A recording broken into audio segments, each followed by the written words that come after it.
এর পেছনে মনে হচ্ছে বড় কারো হাত আছে। এটা আপনাদের তদন্ত সাপেক্ষ। সবারই একটা যে আরেকটু ভালো করে তদন্তটা করে দেখা যাক যে আরো কিছু বের হয় কিনা। রংপুরে একই পরিবারের 4 জনকে হত্যার ঘটনায় 2 আসামিকে গ্রেপ্তারের পরও থামছে না বিতর্ক। ময়নাতদন্তের তথ্য এবং পরবর্তী তদন্তের গতি প্রকৃতি নিয়েও তৈরি হয়েছে নানান আলোচনা। তবে মরদেহে ধর্ষণের কোনো আলামত পাওয়া যায়নি বলে জানিয়েছে ময়নাতদন্তকারী চিকিৎসক। গণিপতি চক্রবর্তীর বাড়ির বিদ্যুৎ সংযোগ বিচ্ছিন্ন নিয়ে পুলিশ ও ইলেকট্রিশিয়ানের বক্তব্যে অমিল থাকায় জন্ম দিয়েছে নতুন সমালোচনা। বিস্তারিত ডেস্ক রিপোর্ট।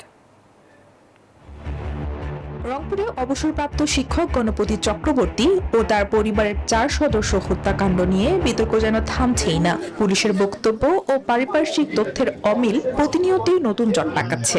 মরদেহ উদ্ধারের দিনের এক ভিডিওতে দেখা যায় দায়িত্বে থাকা এক পুলিশ কর্মকর্তার পরনের শার্ট আর আসামি সিদ্ধার্থের পরনের শার্টের হুবহু মিল।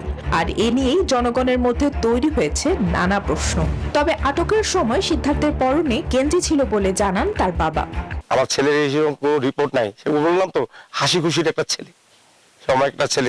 পুলিশের বক্তব্য নিয়েও সন্দেহ প্রকাশ করে ঘটনার সুষ্ঠু তদন্তের দাবি জানিয়েছেন স্থানীয়রা। এর পেছনে মনে হচ্ছে বড় কারো হাত আছে। এটা আপনাদের তদন্ত সাপেক্ষ।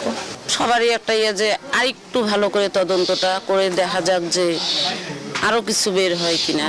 একই রঙের শার্ট প্রসঙ্গে পুলিশ বলছে ঘটনা অন্যদিকে মোড় নিতেই তুচ্ছ বিষয়টি সামনে আনা হচ্ছে। এটা বিভ্রান্ত তদন্তকে ভিন্নভাবে প্রভাবিত করার উদ্দেশ্য নিয়ে কতিপয় কুচক্রী মহল এই বিষয়টা নিয়ে বিভ্রান্তি ছড়াচ্ছে।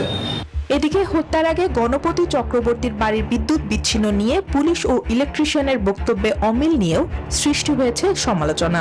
ওখানে যে লাইনটা ভাই ডিসকানেক্ট পাইছি, টোটালি কি হয় কেউ খুলে দিছে না শর্ট সার্কিট করে আলাদা করছে, এমনিতেই কখনো লুজ কানেকশনে ওইভাবে আলাদা হয় না।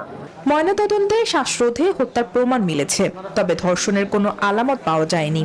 গলাতে আমরা সবগুলিতেই দাগ পেয়েছি, কোনোটার বুকে আঘাত আছে, মাথায় আঘাত আছে, তবে সেগুলি মৃত্যুর জন্য যথেষ্ট না।